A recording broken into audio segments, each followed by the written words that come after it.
how to build your network as a VC. Hello, everyone. I hope everyone is having fun, of course. So it's a good speech, especially earlier, and startup pitches, right? Do you want to invest in them, by the way? There were some actually quite interesting startups. I was rooting, I forgot the name, but for the first startup that was pitching, I think they have a very interesting business case, business model. So, but we had not really a startup that won because it's a mature company that's generating millions of revenue. So, but congratulations to them for winning. Yeah, it was awesome. Exactly. And I was so proud because one of the startups there, we actually mentored them last 2 months ago. So I'm just proud of them. So shout out, guys, by the way. Uh, Next is, of course, before anything else, please introduce yourself, guys.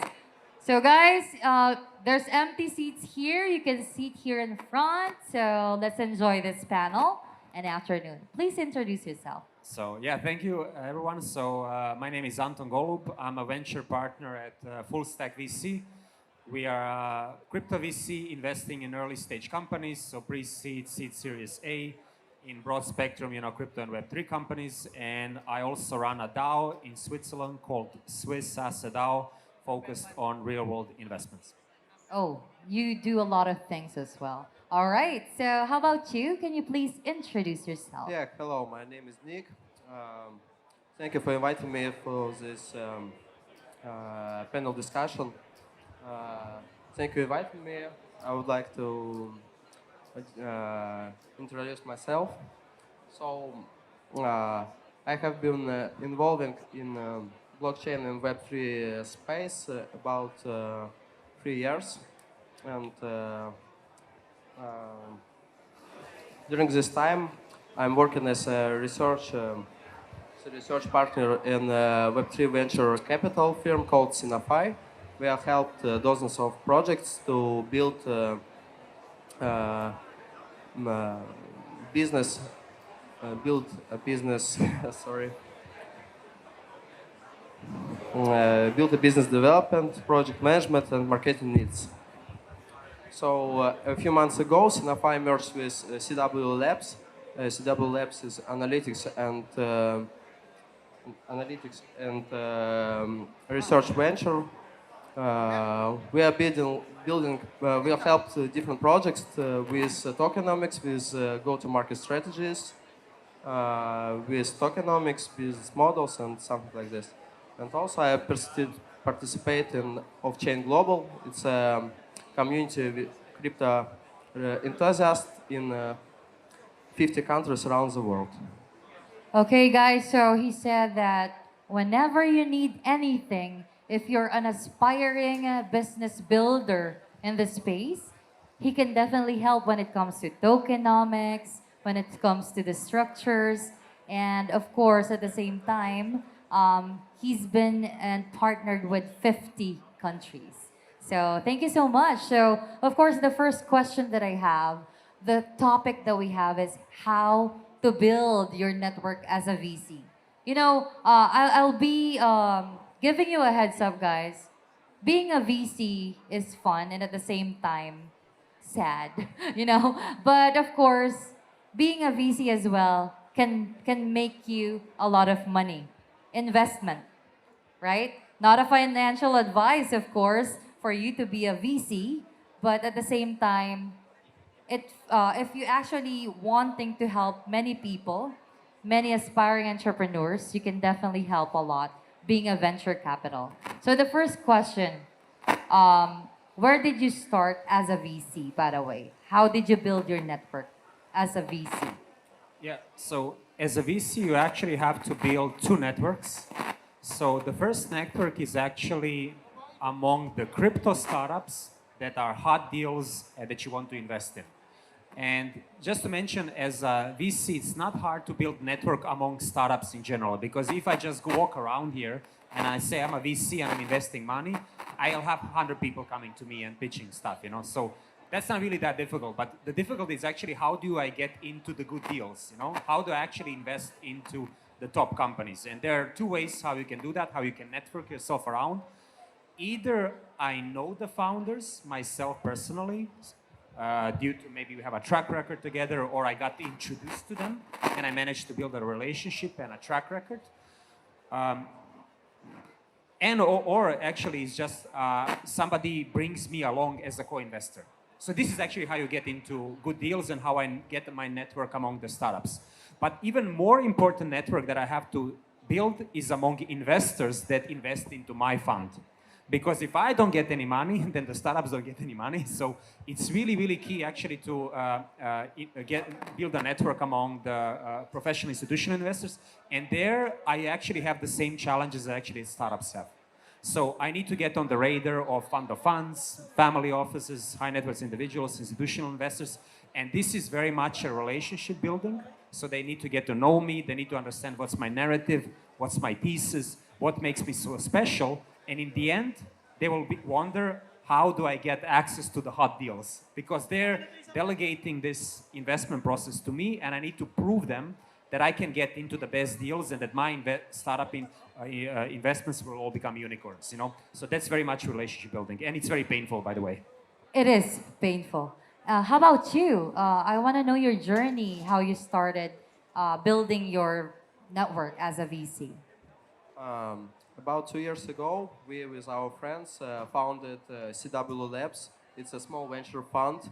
We analyze different startups, build our networking with founders of these projects, because we travel a lot around Asia and participate in 40 different crypto meetups and conferences around the world, and in Asia region, in Malaysia, in Thailand, in Indonesia. And so after that we had a lot of connections, and we would like to start in our investments.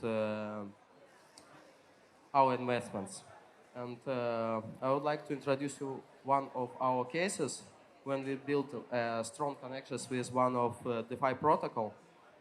And after our investments, we had 100 fold return of investments. It was an interesting project in DeFi 2.0 sphere. And when we had a lot of, after that, we are merged with Sinafy. So after that, we helped a lot of different startups to build these projects, and we had a lot of Asian connections. And last year we helped to we have about raised over $1.5 million in projects where we building as advisors. So, who's a VC here, by the way? None? Who's a VC? No one wants to admit they're a VC. You'll be hunted by startups, by the way. Just kidding. But anyway, thank you so much for sharing your journey. So me too, I actually have my own small capital. I'm not like you guys that actually had like too many money, for example, Animoca brands or any other hedge funds out there. But when it comes to building networks, is I started out as an entrepreneur building my events company. So how to build your network? Of course, events. Events are powerful way for you to be able to build your network as a VC as well, you know? And then second, the second thing, always put yourself out there online, you know? Because a lot of people are using their cell phones.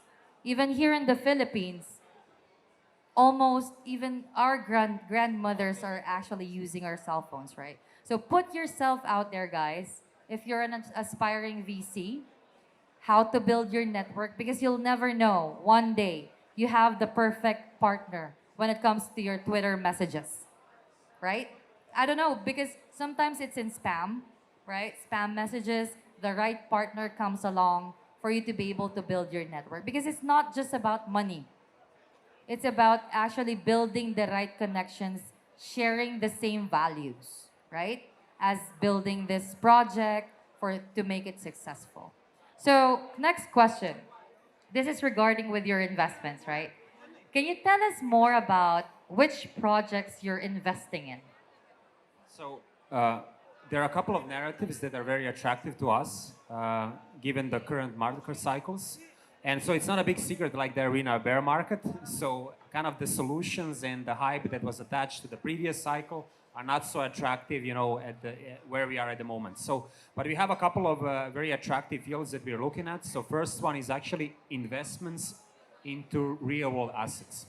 So what's happening there, why this is interesting for us as a thesis, is because at the beginning actually of the crypto journey, of the crypto ecosystem, you had a lot of liquidity coming from the traditional world into the crypto world. So you had people buying your Bitcoins, your Ethers, and so on.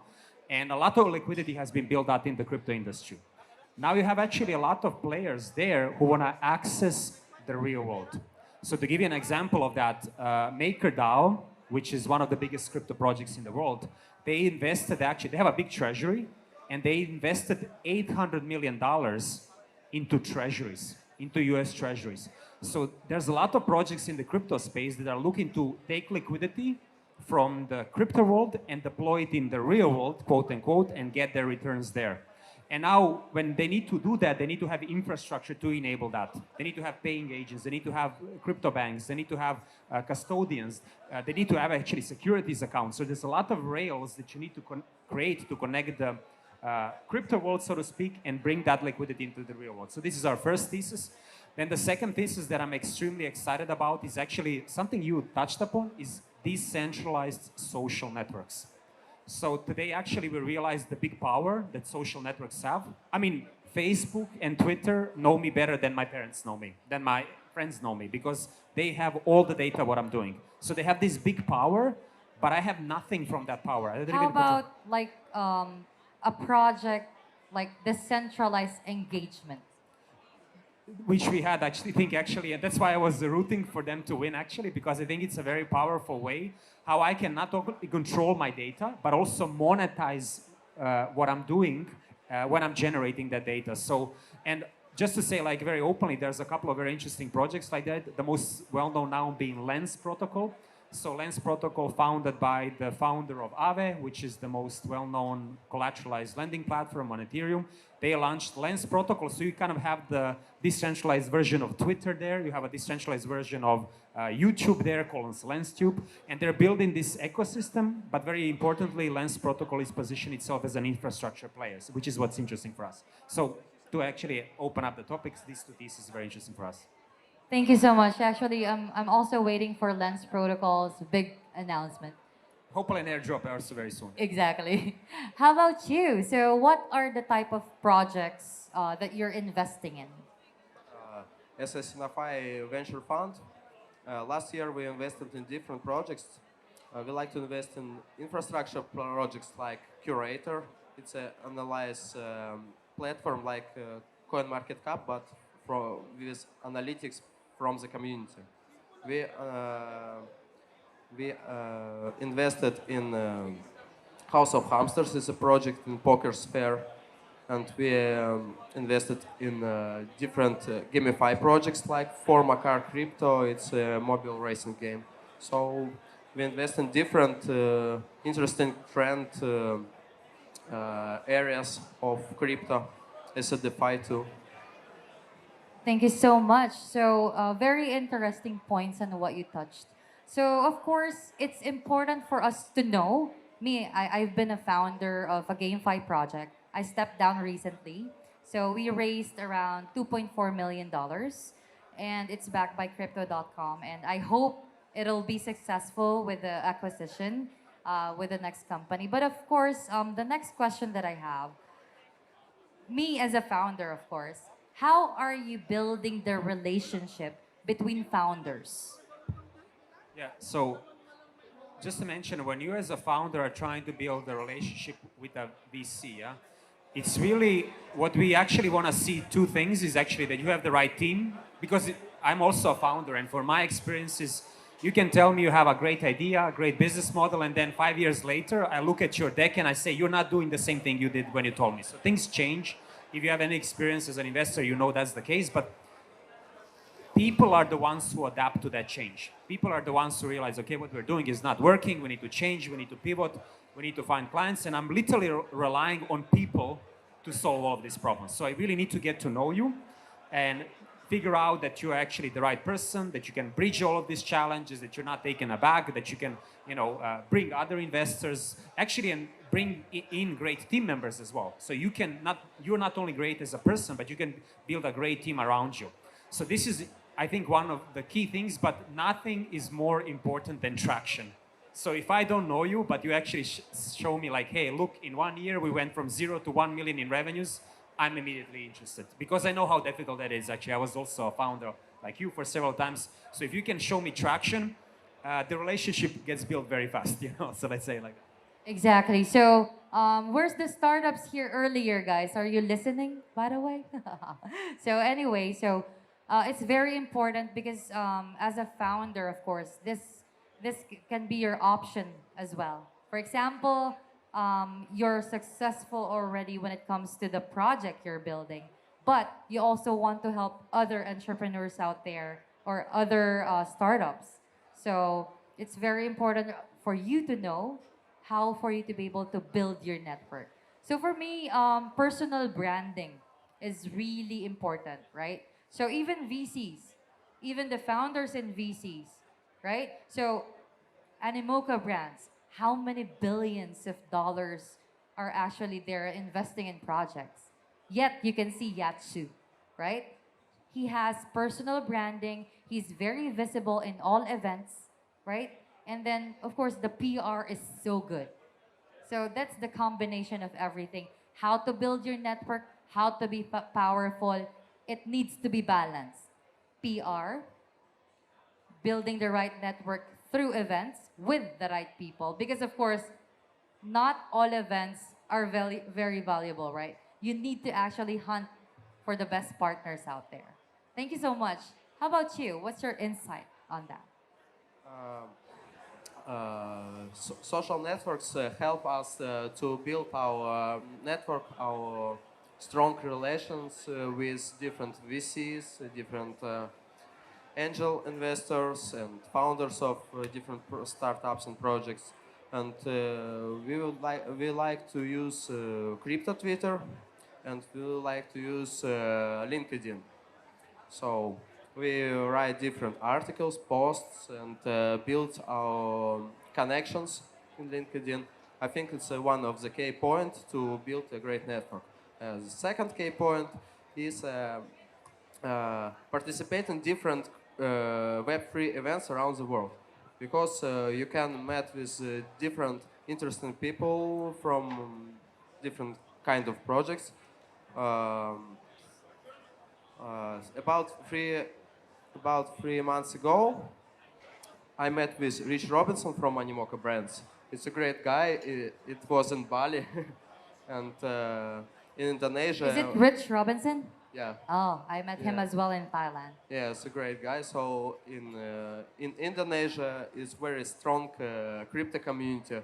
So we with our friends and with our colleagues travel around Asia and just participate in different events and met with different interesting guys. So we focused on building strong relations with interesting people in Asia. So that's why it's our key point for working.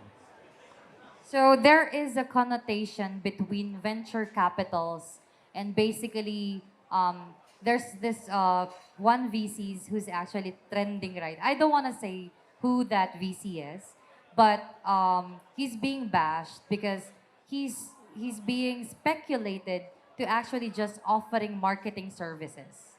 So what can you say about that, and what's your advice for the startups or the VCs out there? So, I mean, the question is like here, what's the added value from the VC beyond capital? So first, if a VC cannot bring you capital, then they're not a VC, just to say it like that, actually. Because if they offer you other things, that's basically, they kind of are exchanging their work, for equity or token allocations. And then if they're VC and then they're offering you side services, then they're even offering you things that they're not good at actually. Because if I say I'm a VC, you assume that I'm an expert in investing and fundraising and raising capital. But if I offer you marketing, then you would say, hey, how does that add up together? So then the question is, what VCs then can add value beyond capital? They can bring in other investors. So if they're a lead investor, there's going to be the one calling around and telling people, join me on this deal because we need a 5 million round and I will put 2.5 and I need 2.5 more and where are my best friends who are going to co-invest. So I convince them that this is a great deal. And then beyond that, what I can do is actually, if I have a good network, I can help you, not even with hiring, but I can make an introduction to an interesting person and then you can talk to them if you want to hire them. And in special occasions, I can help with client acquisition. But again, it's just an introduction. A VC cannot get a client for you. VC cannot do your sales job, but they can make it easier or help you. And I think, like you mentioned, a very important part, if a VC has a very good brand and they trust you as a founder, as a company, that good brand can kind of spill over you. So they can say, oh, you know who invested into me? And then they point at you and say, oh, this is my investor. And I say, wow, you convinced her to invest in you? That's amazing. Yes, of course. It's just like a reputation already, right? So once you actually incorporate your name to a startup, to a company, they're going to have the benefits already that can see, especially when a company actually worked hard. For example, AIBC or Sigma already worked hard for several years and partnered with someone. So it means that you're reputable already as a partner. Thank you so much for that. And how about you? When it comes to, of course, the speculations around VCs, right? There's also speculations like they're just offering marketing in exchange of the tokens of a project because, it's hurting some projects. And we need to actually address that. I'm a good VC, by the way. I'm a good angel investor. So of course, value brings first. But what's your take on that? That's the last question, by the way. Okay.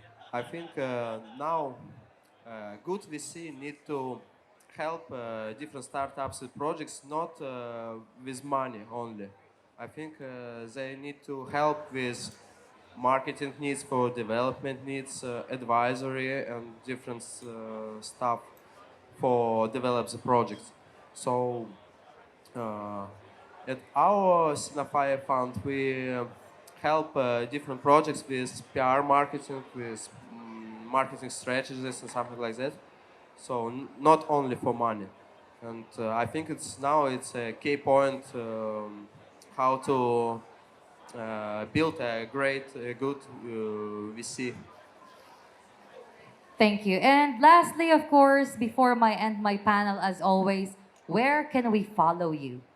So I'm like you, using your advice actually. So I'm very active on social networks, and I also see the value actually of doing marketing, but with that actually creating a brand and getting inbound interest actually. So people No, guys, don't be afraid. Yes, don't be afraid to actually Exactly. be seen on social media. Don't be afraid of other people's opinion Yes. because you'll never know, one great deal can strike for that one post you posted today. Absolutely. So, and I really want to say, approach people, be proactive. Also, sometimes I see many times is a startup approaches me, and I think it's interesting, and then I never hear from them again in my life, and I'm wondering what happened, why didn't they follow up, because I'm just getting to know them. So, but I really want to say is that the most powerful thing you can have as a startup, as a founder, is your brand. And social media allows you to do that in a scalable way. So use it, abuse it, post, let people, and likewise, as you said, let people get to know you better. So write what you think, share what you think, let people feel your personality a bit, feel your track record, because that will attract them to you as a person. Thank you. And you, of course? Yes, I am agree with Anton, because personal brand is one of the main things for building great relations with different people. So I'm agree. Thank you so much. And lastly, of course, what's your favorite crypto slang? My favorite crypto at the moment is a stable coin, No, slang, crypto A slang. crypto slang, actually. I think like when somebody calls you a crypto OG, original gangster. So I think like that's a big compliment. So crypto OG. Crypto OG. How about you? I agree because I'm from a NFT market. No, what I mean is just like to the moon. What's your favorite word in the comments? To the woman. Wag me. Oh, Wagmi. Yours is Wagmi. And So Wagmi means just we're all gonna eat. we're all gonna make it. And you is? When Lambo. One Lambo. Okay, thank you so much, guys.